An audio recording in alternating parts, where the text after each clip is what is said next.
If you're watching this, you've probably wondered about the cosmic silence, the vast, empty void where alien voices should be, the unanswered broadcasts we've sent into space, the deafening nothing that follows our questions. But what if the silence is deliberate? What if they've heard every call, observed every signal, analyzed every invitation, and chosen to ignore us? Why? For a reason so obvious it hurts. We're too stupid with weapons too powerful, an evolutionary contradiction that terrifies any watching intelligence. This isn't some conspiracy theory. This is about the hard truth of who we are, a species playing with atomic fire while still fighting tribal wars, and why no advanced civilization would dare make contact. Let's get brutally honest. We think we're brilliant, the apex of evolution. We've touched the moon, split the atom, created artificial minds.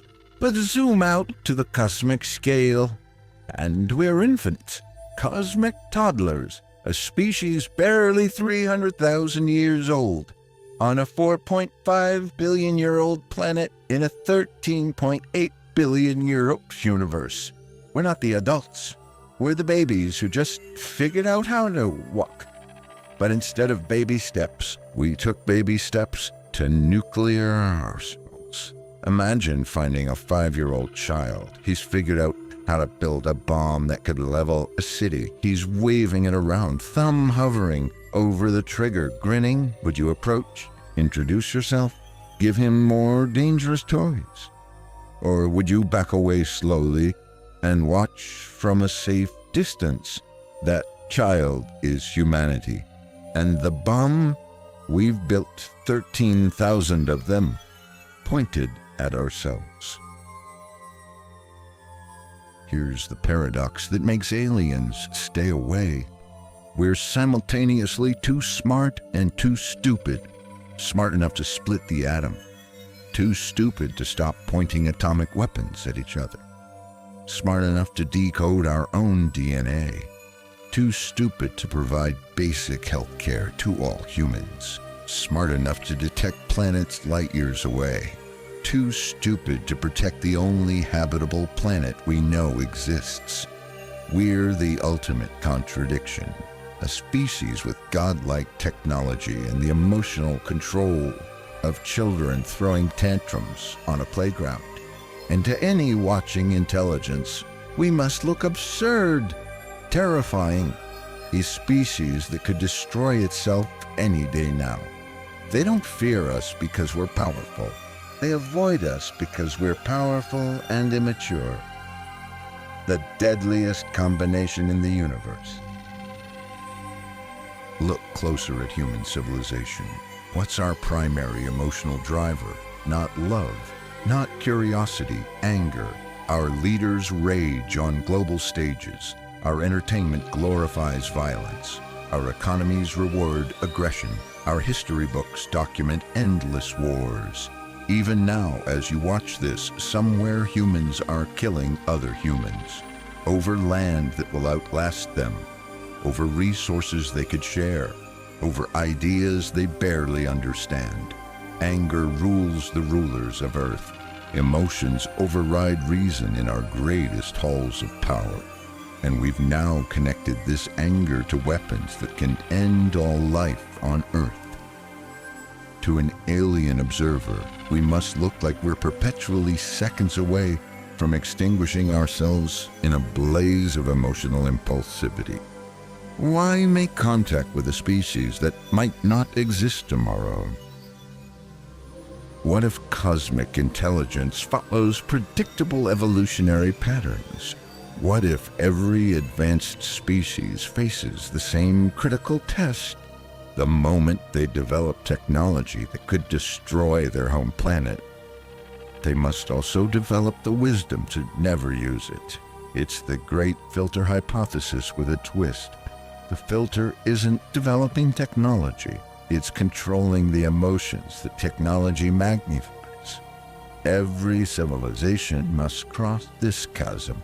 the gap between technological power and emotional maturity. Many species likely fail this test. They split atoms before they master their impulses. They reach for the stars while still fighting on their own soil. They destroy themselves before they ever make contact. We stand at this precipice now. Either we'll join the cosmic graveyard of failed civilizations, or we'll evolve past our anger, past our tribalism, past the impulse to destroy, and maybe, just maybe, that's exactly what they're waiting for. There's a scientific theory called the zoo hypothesis. It suggests we're under observation, quarantined, contained, not because we're special, but because we're dangerous to ourselves and potentially to others. Think about it. Would you give interstellar travel technology to a species that can't even cross its own borders without conflict? Would you welcome into a galactic community beings who still murder each other over skin color and ancient texts?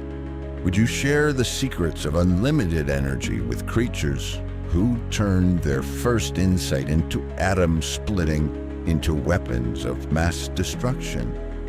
Of course not. They're not waiting for our technology to advance.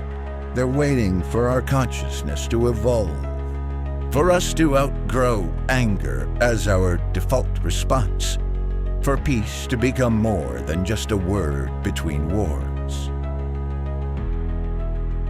If we want to join any cosmic community, we need to understand that technology isn't the threshold. Consciousness is. Emotional evolution, spiritual growth, the ability to see beyond tribal boundaries. Look at our greatest moments as a species, when we cooperate rather than compete, when we explore rather than exploit, when curiosity overcomes fear. These are glimpses of what we could become. A species worthy of contact, a civilization ready for cosmic citizenship. But first, we must solve our anger problem, not through suppression, not through domination, but through evolution, conscious, deliberate evolution of how we process conflict, difference, and change. Because peace isn't just nice to have, it's not a luxury. It's the next necessary step in human evolution, the passport to the stars. So the next time you look up at the night sky and wonder, where is everybody? Remember, they're watching, waiting, hoping, not for our rockets to reach them, not for our signals to be stronger, but for the day when headlines around the world announce that the last nuclear weapon has been dismantled. The last war has ended. The last child has been taught cooperation instead of competition. That day, we won't need to search for them. They'll find us, because we'll finally be evolved enough to join the conversation that may have been happening all around us all along. The real question isn't, are we alone?